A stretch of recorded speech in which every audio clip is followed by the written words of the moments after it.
Merci Elodie. Je vais me présenter rapidement aussi de la même façon. Moi, je m'appelle Boris Rogier. Je suis un des fondateurs de Cadiska et le CEO de la société. On est en partenariat avec l'UTESA qui offre des services autour de nos solutions. Et le sujet du jour, c'est comment optimiser en fait la connectivité des réseaux hybrides, c'est-à-dire entre utilisateurs, data center on-premise, SaaS, cloud, et comment faire en sorte qu'on ait les bonnes données en fait pour optimiser cette connectivité, s'assurer que les utilisateurs ont une performance maximale quand on s'appuie sur des applications, des systèmes qui sont répartis de cette façon-là. Okay. Alors, pourquoi c'est important?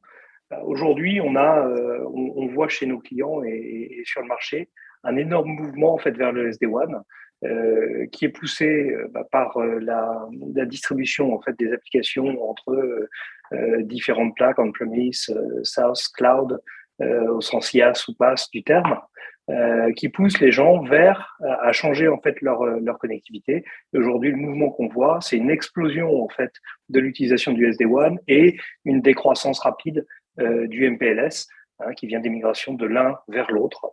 Et ça, c'est un premier élément important. Et quand on parle de connectivité vers du SaaS, vers du cloud, en général, on parle dans la connectivité d'utilisation de solutions SD-WAN, mais c'est pas le seul sujet qu'on va couvrir aujourd'hui. L'autre sujet, c'est qu'on a de plus en plus d'employés qui sont hybrides. Et quand on dit employés hybrides, ça veut dire qu'ils vont utiliser des moyens de connectivité qui vont être très variés. On peut imaginer quelqu'un qui est sur une agence, qui utilise une connectivité SD-WAN, qui va peut-être le ramener sur un data center ou qui va peut-être sortir en direct vers Internet, qui va peut-être partir vers un CASB par une fuite locale ou qui peut travailler de chez lui avec son propre fournisseur d'accès, soit via des VPN, soit via des CASB, soit via des... En fait, il y a énormément de solutions possibles en termes de connectivité. Et aujourd'hui, on a énormément d'entreprises, la majorité, grande majorité, plus de 2 tiers, qui utilisent des CASB ou en tout cas qui en utiliseront d'ici 2023. Et ça change aussi la donne en termes de connectivité, de chemin employé en fait pour joindre les différentes ressources. Ça change aussi la donne en termes de quelle visibilité va être disponible à nos clients et comment ils peuvent comprendre en fait la performance qu'ils ont. Voilà. Donc, on a aujourd'hui le panorama, c'est simple, 72% des applications d'entreprise sont interconnectées avec du cloud ou du SaaS, et plus de 80% sont dans le SaaS ou dans du SaaS. Et ça, c'est quelque chose de très, très important, et il est essentiel que les DSI en fait, soient prêtes à faire ce qu'elles faisaient dans leur environnement on-premise, mais sur ce nouveau contexte. Et voilà, c'est le sujet aujourd'hui. Alors, qu'est-ce que ça veut dire? L'autre élément qui est important dans ce mouvement en fait vers le cloud et le SaaS, c'est que la connectivité hybride devient essentielle dans l'expérience utilisateur. C'est-à-dire qu'au départ, on pense simplifier beaucoup de choses, mais en fait, la connectivité, quand on décompose l'expérience utilisateur entre le temps réseau, les temps on va dire, d'infrastructure qui sépare l'utilisateur des applications et le temps de processing au niveau applicatif, si vous regardez le schéma, en fonction de la région dans laquelle vous êtes, ça peut varier, mais on a quand même plus de 80% du temps qui est drivé en fait par la latence réseau. D'où ce focus sur la connectivité hybride et comment l'optimiser de la meilleure façon possible. Voilà. Et ça se traduit par aussi des schémas. Aujourd'hui, il y a plus de 40% du trafic d'une entreprise qui va directement vers du SaaS ou du cloud. On parle de ce qui va passer dans le réseau de l'entreprise, donc on ne parle pas de ce qui est exclu, c'est-à-dire télétravail, etc. Et quand on parle avec des DSI, il y en a quasiment les 2 tiers qui considèrent qu'il y a un manque de monitoring efficace pour le SD-WAN, le cloud et les réseaux publics. Donc on peut se demander pourquoi, mais en fait, c'est tout simplement on est passé en fait d'une connectivité qui était relativement simple, qui allait d'un site via MPLS vers des data centers. Ça, c'était le point de départ.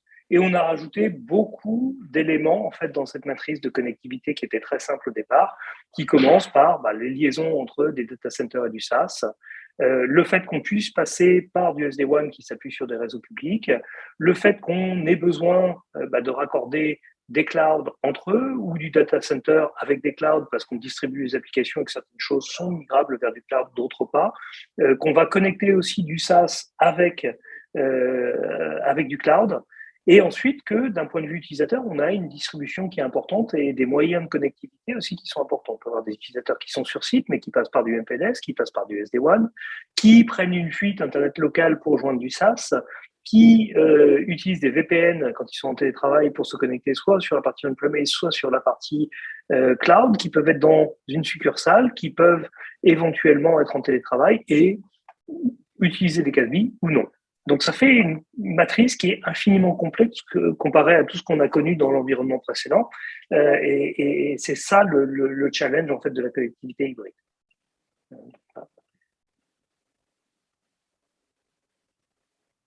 Alors, pourquoi il y a des lacunes en termes de visibilité? Pourquoi les instrumentations en général qu'on a mis en place répondent pas forcément à ces éléments-là?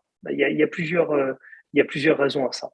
La première, c'est que très souvent, quand on était dans l'environnement, on va dire, de départ, c'est-à-dire j'ai des sites, un MPLS, des data centers, on avait contrôle sur la stack dans laquelle il y avait l'application. Ces applications-là étaient localisées dans un nombre de data centers qui était quand même relativement restreint dans la plupart des cas. On parle de quelques data centers jusqu'à quelques dizaines de data centers pour les très grandes entreprises, en général avec des phases de concentration progressive. Quand on passe vers de l'hybride, en fait, on prend la direction inverse. On perd le contrôle. C'est-à-dire qu'on n'a pas le contrôle ni des OS, ni de l'infrastructure réseau, ni de la partie load balancing. Donc, on a beaucoup moins de possibilités d'instrumentation. Et il y a un deuxième élément qui est très important qu'on n'a pas forcément perçu dans un premier temps quand on va vers du SaaS, c'est que quand on a des utilisateurs qui vont vers du SaaS, ils ne vont pas vers un point. Ils vont vers, en général, quelques dizaines de hostnames qui sont sur des infrastructures différentes, qui peuvent être sur une plaque SaaS, qui peuvent être sur un cloud, qui peuvent être sur un CDN, et qui chacun ont leur comportement et leur propre distribution, c'est-à-dire qu'en fonction de où on se trouve, on va être redirigé à différents endroits. Et ça, c'est un premier facteur de complexité qui fait qu'on perd de la visibilité quand on migre vers du SaaS ou vers du cloud.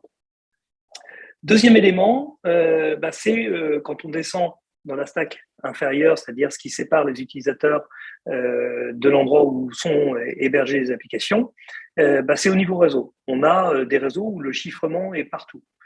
Et quand on dit chiffrement, on parle de chiffrement avec de la PFS, Perfect Forward Security, c'est-à-dire des chiffrements qui ne sont pas cassables et qui vont retirer beaucoup de visibilité. C'est-à-dire que beaucoup de moyens de monitoring, de diagnostic dont on disposait à base d'analyse du trafic vont devenir complètement obsolètes parce qu'ils ne donnent qu'une vision de la couche de transport.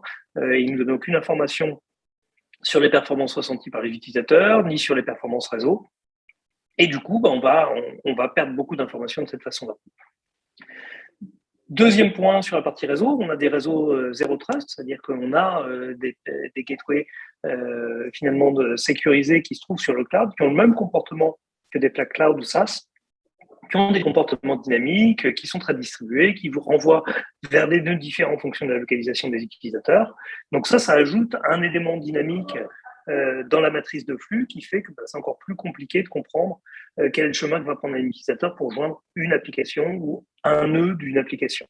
Et puis le deuxième élément, c'est quand on rajoute du SD-WAN, en fait, on rajoute une couche qu'on appelle une superposition ou un overlay en anglais, mais la performance est toujours drivée par les underlays, et les underlays, c'est du réseau public qui ont un comportement très différent d'un MPLS, c'est-à-dire que pour joindre un point via un réseau public, on peut déjà utiliser plusieurs chemins.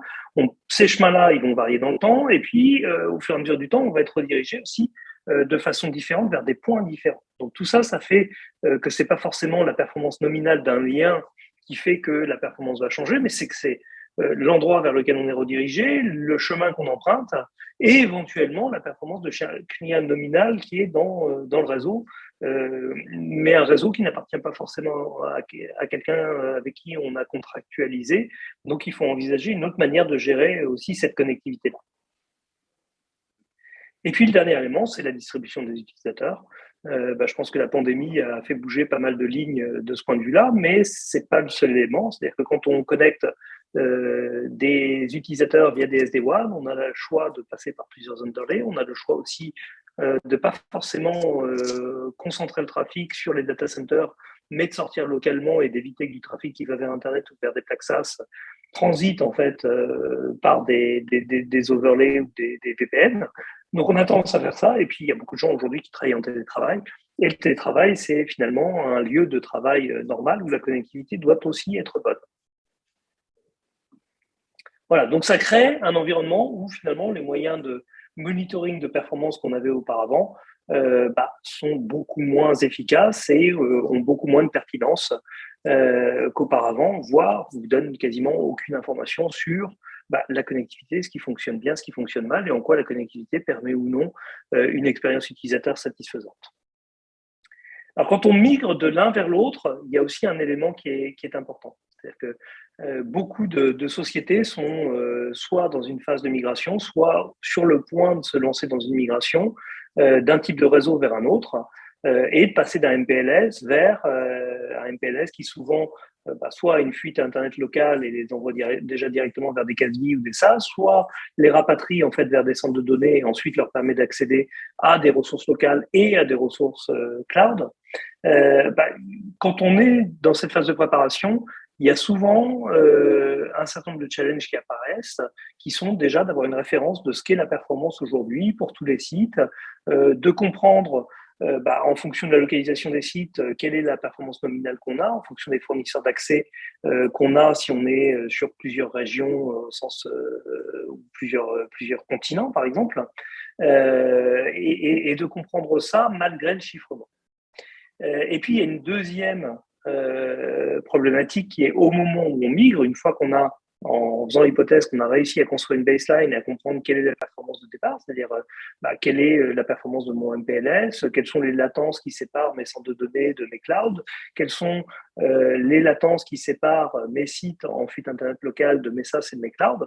Quand je vais passer sur du SD-WAN et que je vais avoir l'opportunité de faire levier sur potentiellement plusieurs fournisseurs d'accès pour des questions de redondance, mais on peut aussi l'utiliser pour optimiser la performance, la question va être quels sont ces chemins, comment je vais passer, quels sont les meilleurs underlays pour joindre telle ou telle destination. Et aujourd'hui, les solutions NPM, APM classiques savent pas instrumenter en fait une mesure vers du SaaS, donner une vision de quelle est la latence, quelle est l'expérience qui va être ressentie, en passant par un premier fournisseur d'underlay, en passant par un second, qui vont être incapables de comprendre ou en tout cas d'expliquer pourquoi on a une dégradation, soit de la connectivité, soit de l'expérience, mais en tout cas de la connectivité. Est-ce que c'est un changement? Est-ce que c'est une congestion? Où est-ce qu'elle se situe? Comment je peux optimiser du coup l'utilisation que je fais de mes underlays pour optimiser la performance de mes utilisateurs. Ça va être ça la clé en fait de migration SD-WAN pour optimiser l'expérience utilisateur. Et là, il faut des outils qui permettent de comprendre que, par exemple, pour joindre Salesforce.com ou Force.com, tel underlay est meilleur que tel autre et il faut le préférer pour optimiser en fait la configuration du SD-WAN pour produire la meilleure expérience possible. Alors, ça veut dire qu'il faut identifier aussi 7 éléments. En fait, quand on veut regarder la performance des réseaux hybrides, il y a 7 éléments qui sont des sources potentielles de dégradation qu'il faut savoir capter. Donc, on n'est plus du tout comme dans un MPLS où on va simplement mesurer une latence entre un data center et un site et on va avoir une vision de si la performance est bonne ou mauvaise. Là, il y a beaucoup plus d'éléments en jeu. Les éléments en jeu, en fait, ils sont pas forcément directement liés au réseau, ils peuvent être liés au fonctionnement en fait des systèmes as a service, que ce soit du PaaS, de l'IaaS ou du SaaS. Le premier, c'est des résolutions DNS. En fait, la résolution DNS, elle est utilisée pour rediriger des utilisateurs, soit en fonction de leur localisation, pour essayer de les rapprocher, en fait, de les connecter au lien au nœud le plus proche, soit en fonction de problématiques propres au fonctionnement des services cloud, c'est-à-dire notamment tout ce qui est gestion de la répartition de charges. Et en fait, dynamiquement, on va rediriger un utilisateur en fonction de son IP vers tel ou tel service. C'est-à-dire qu'on va appeler le même hostname, mais on n'aura pas la même résolution DNS pour joindre le service. Et ça a un impact important sur la redirection, sur la latence. Le deuxième élément qu'il faut être capable de maîtriser, c'est la performance des FAI et ce qu'on appelle le routage BGP. BGP, c'est le protocole qui permet de router en fait du trafic sur des réseaux publics et de savoir quelle série de systèmes autonomes, c'est-à-dire d'opérateurs, on va prendre pour joindre telle ou telle destination. Et c'est une clé importante quand on parle de connectivité hybride, c'est-à-dire qu'on voulait aussi bien joindre un SaaS depuis un data center ou un cloud depuis un data center. Vous allez forcément faire appel à ce type de techno. Quand vous joignez en fait deux clouds entre eux, c'est la même chose. Quand vous faites du SD-WAN, cet élément-là va s'appliquer et il va pouvoir avoir une influence à la fois sur la perte de paquets, sur la latence et sur les temps d'attente de vos utilisateurs. Troisième élément important, comme on l'a dit, 2/3 des clients aujourd'hui prévoient ou ont mis en place des CASB ou des proxy cloud. Et ça a un impact. Pourquoi? Parce que ça veut dire qu'on a en fait un système à 2 étages. Votre utilisateur, il va passer par une résolution DNS, il va être redirigé vers un nœud, Zscaler, Netscope, peu importe la solution que vous utilisez en CASB, en passant par un réseau public. Donc, on a un premier étage où on a à la fois résolution, connectivité, et puis ensuite, impact de performance en fait du CASB. Mais ensuite, ce CASB-là va ensuite se connecter à des services SaaS ou cloud et va passer exactement par la même chose, c'est-à-dire du DNS et des réseaux publics pour les joindre. Donc, c'est très important de comprendre en fait l'impact ou la faiblesse de l'impact idéalement de ce CASB sur le chemin qu'emprunte un utilisateur pour joindre un cloud ou un SaaS. Quatrième point, les changements de chemin de sous-couche SD-WAN. C'est-à-dire qu'en fonction, pas seulement, alors aussi, mais pas seulement, de l'underlay qui va être choisi, c'est-à-dire qu'imaginons que vous ayez 2 fournisseurs connectés en SD-WAN, bien sûr, l'underlay que vous allez choisir pour router un trafic va avoir un impact, mais chacun de ces underlays va aussi avoir son comportement propre et va pouvoir emprunter un chemin différent, va pouvoir avoir des congestions aussi différentes. C'est tout à fait possible qu'un routeur, par exemple, chez votre opérateur, présente une défaillance et engendre pas une indisponibilité, mais simplement un surcru de latence ou de la perte de paquets, et que du coup, ça impacte la performance que vous allez observer sur votre overlay en SD-WAN. C'est très très important de le comprendre pour comprendre en fait la performance rendue par du SD-WAN. Ensuite, il y a les notions d'équilibrage de charge et de CDN. Beaucoup de services cloud ou SaaS font appel à des réseaux de distribution de contenu, CDN, Content Delivery Networks, qui répartissent la charge, qui essayent de renvoyer vos utilisateurs vers des services qui sont proches d'un point de vue réseau. Et ça va avoir un impact sur la performance et sur la connectivité que vous allez avoir. Et puis, le dernier élément qui est important, c'est il reste un réseau local et que quand, soit dans vos sites, soit à leur domicile, des gens télétravaillent ou travaillent sur des sites raccordés en Wi-Fi, ça a un impact de performance. Et leur localisation, elle a un impact, c'est-à-dire que la performance Wi-Fi, elle n'est pas uniforme. Et il faut aussi la prendre en compte quand on veut prendre la performance de bout en bout en fait, d'un utilisateur, par exemple, vers un SaaS, vers un cloud ou vers un data center. Et puis le dernier élément, il ne faut pas oublier qu'une fois qu'on a joint un réseau cloud, on n'a pas forcément fait tout le chemin jusqu'à l'application et qu'il y a encore souvent un certain nombre de sauts et que cette route à l'intérieur du cloud peut être courte, mais elle peut aussi être très longue. Il est tout à fait possible que vous joigniez AWS par exemple ou Azure à un moment, mais que le workload soit pas du tout sur la même plaque que le point dans lequel vous rentrez en fait sur le réseau du cloud provider. Et ça peut avoir un impact important. Voilà, donc ça fait 7 éléments à monitorer et 7 éléments sur lesquels il faut que vous prêtiez attention. Alors, quand on veut optimiser les performances des réseaux hybrides, qu'est-ce qu'il nous faut? Il nous faut une visibilité complète, en fait, de comment fonctionnent ces réseaux hybrides, c'est-à-dire quelle est la connectivité que j'emprunte, quel est le chemin que j'emprunte. Quand on est sur du SD-WAN, qui a tendance à cacher en fait cette complexité-là, il faut maintenir en fait une visibilité des réseaux sur lesquels le SD-WAN va s'appuyer. Pourquoi? Parce que sinon, vous allez juste observer qu'il y a une dégradation, mais vous ne saurez jamais ni si vous pouvez la résoudre, ni comment la résoudre, ni quel fournisseur mettre en jeu, ou comment vous pouvez éviter un problème.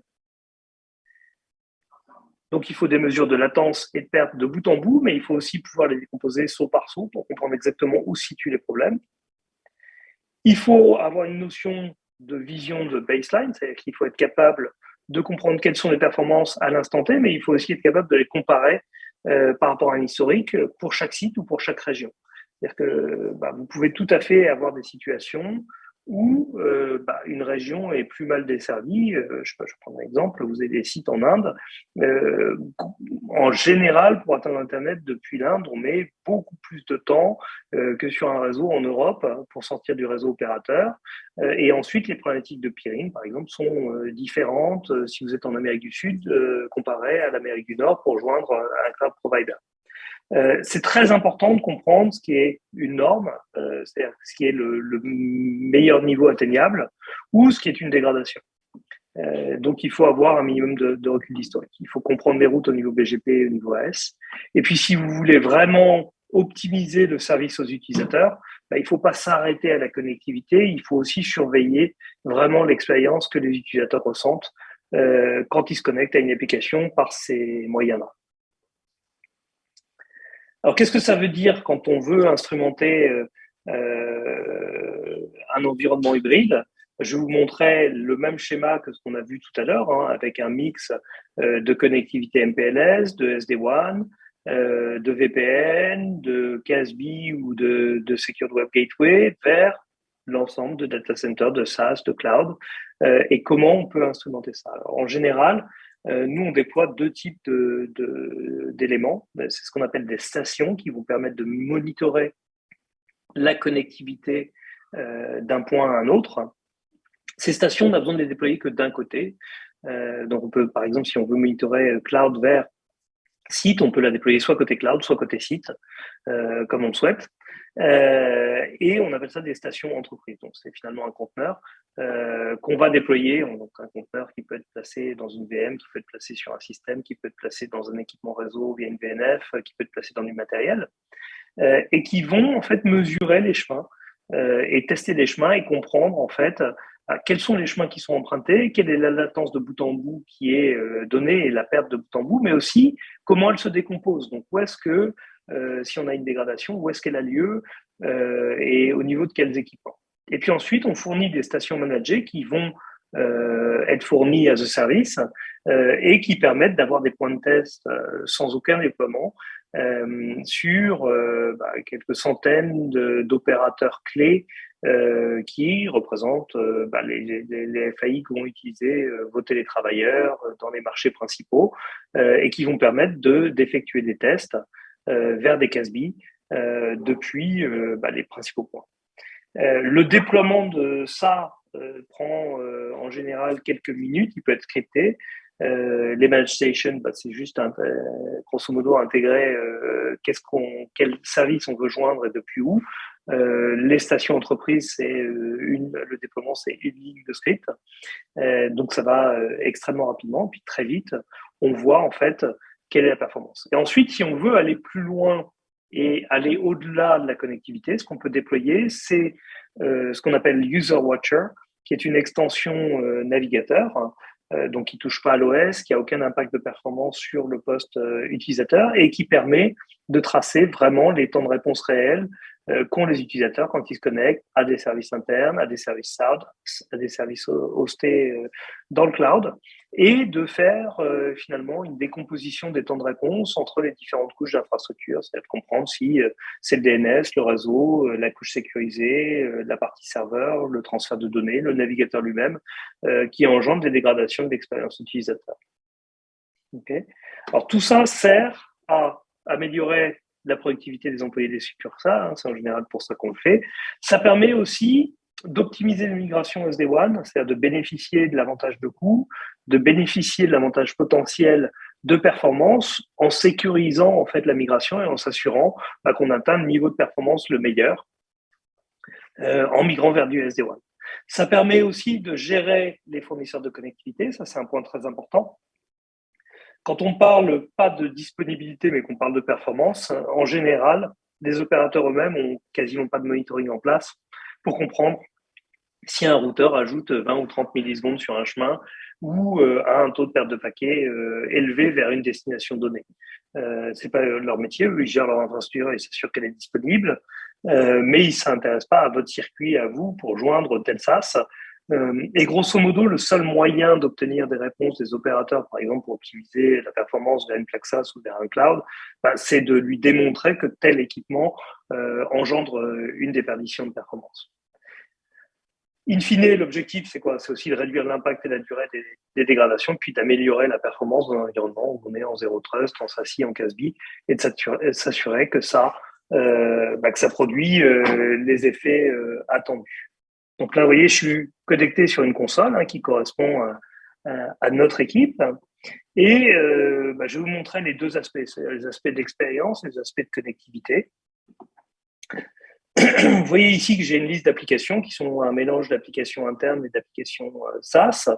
Je vois le nombre d'utilisateurs qui sont connectés sur la période, je peux le grapher dans le temps.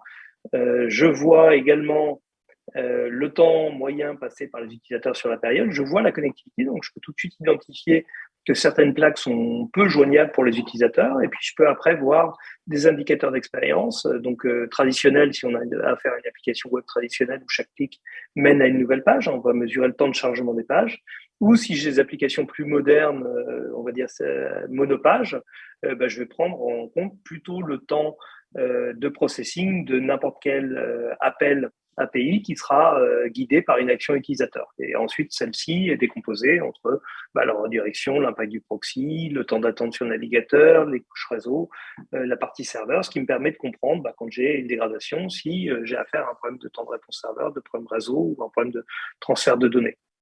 Je vais voir ces éléments-là de façon cartographique, avec à la fois les utilisateurs en distant, les utilisateurs qui sont sur site, en ayant la possibilité de mesurer plusieurs types de métriques de performance, et puis de lier la performance à son évolution dans le temps ou à la position des utilisateurs. Donc, je peux tout à fait distinguer mes utilisateurs en télétravail, comprendre par quel fournisseur d'accès ils passent, comprendre quelle est la connectivité quand ils utilisent Starlink, quelle est la connectivité quand ils utilisent Orange, quelle est l'expérience qu'ils obtiennent, qu'est-ce qui se passe quand ils sont sur tel site, par quelle passerelle ils passent et quelle est la performance qui en résulte, ou de le voir de façon graphique en me disant tiens, Salesforce est joignable de quelle façon, depuis quel endroit, quelle est la performance depuis mon site de Toulouse ou ma passerelle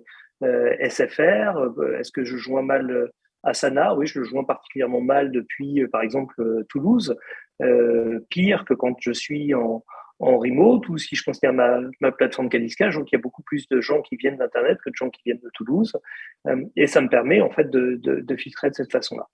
Ça permet aussi de le voir utilisateur par utilisateur, c'est-à-dire que si vous vous demandez, tiens, que fait tel utilisateur ou quel utilisateur appelle le support, ça permet de comprendre les applications qu'il utilise, le nombre de sessions qu'il a fait, la performance qu'il obtient, depuis vers quel SaaS il y a des latences, par exemple, qui sont très longues et des temps de chargement qui sont très longs.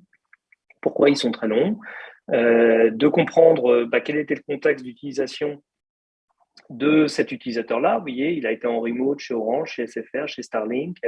Il a été sur différents endroits, vous voyez, dans la région de Lille, en Île-de-France. Il a été aussi connecté sur notre coworking à Lille. Et ça permet ensuite de savoir à quel endroit il a eu problème.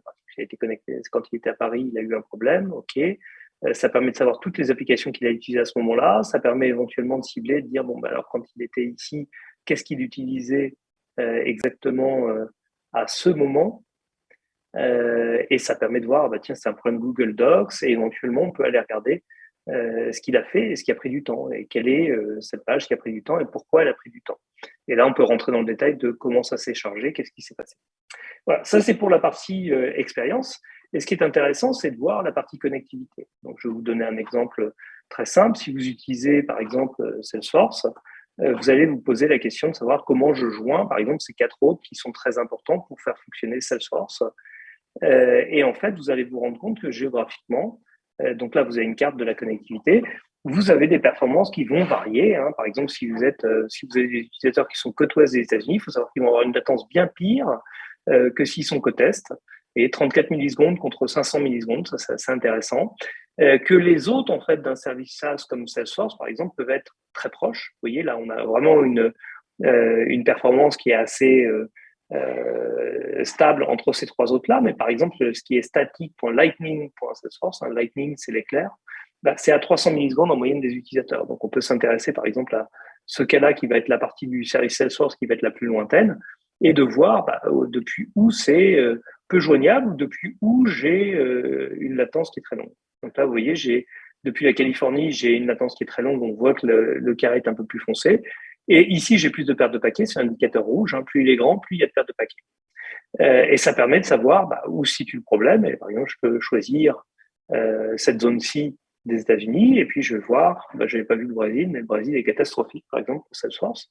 Et je vais voir, en fait, depuis quels endroits j'ai beaucoup de pertes de paquets ou beaucoup d'éléments. Alors, il se trouve qu'au Canada, la semaine dernière, il y a eu un outage chez un opérateur qui s'appelle Roger, et en fait, il y a eu beaucoup de redirection de trafic vers du cloud, et ça engendrait, vous voyez, des taux de perte qui sont énormes, de l'ordre de 18 ou 23%. Et vous voyez que, je vais retirer mon focus mode ici, c'est des choses qui ont évolué fortement dans le temps. Si je veux situer où est-ce que se situent ces blocages-là, je vois l'évolution des temps de réponse, des pertes de paquets, l'évolution des latences. Et là, vous voyez que je peux passer de quelque chose qui est de l'ordre de 12 millisecondes à 30 millisecondes, et puis retomber à 12 millisecondes pour joindre un même service cloud. Donc là, vous voyez mes 3 stations, les 3 points de test que j'ai au Canada. Et vous voyez aussi, ça c'est très important, et ça explique un des comportements en fait, des réseaux hybrides. Pour le même hostname, j'ai plein de résolutions DNS différentes qui vont m'emmener à passer par des réseaux différents. Donc si je cherche à savoir où sont les pertes, je vais simplement cliquer ici et je vais tout de suite situer quels sont les réseaux où j'ai de la perte.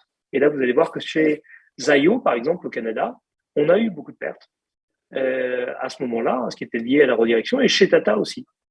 Et c'est ça qui va faire que on a à un moment des pertes qui sont importantes parce que les liens n'étaient pas dimensionnés pour et que ça a impacté mon service. Après, si je veux savoir par quel chemin je passe quand la performance est bonne, quand la latence est bonne, je vais choisir ici et je vais voir apparaître en fait uniquement les chemins par lesquels on passe quand la latence est bonne. Et je vais pouvoir comprendre en fait où vous voyez, la latence a lieu. Au début de ce réseau, par exemple, Tata, ok, j'ai un peu de latence, mais qu'est-ce qui se passe quand j'ai une latence qui est très mauvaise, par exemple, depuis, vous voyez, ma zone bleue, c'est assez simple. Je vais pouvoir le voir ici et je vais voir où ça a lieu et quel chemin a été pris. En fait, parfois, c'est simplement qu'on est redirigé vers une autre résolution DNS et que ça engendre en fait tout simplement un chemin qui est plus long. Et donc, tout ça permet de savoir est-ce que je peux utiliser un autre, par exemple Underlay SD1. Est-ce que je peux ouvrir un ticket chez mon fournisseur d'accès pour demander à joindre Salesforce d'une autre façon.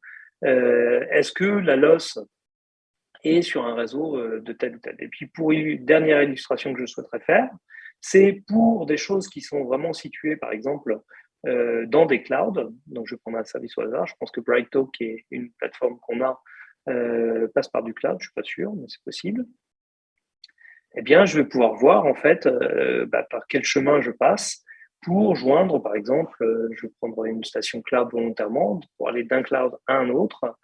Donc, je vais prendre une station dans GCP ou voilà, j'ai AWS Canada, c'est parfait. Voilà, et je vais me demander en fait pour joindre depuis AWS Canada, par exemple,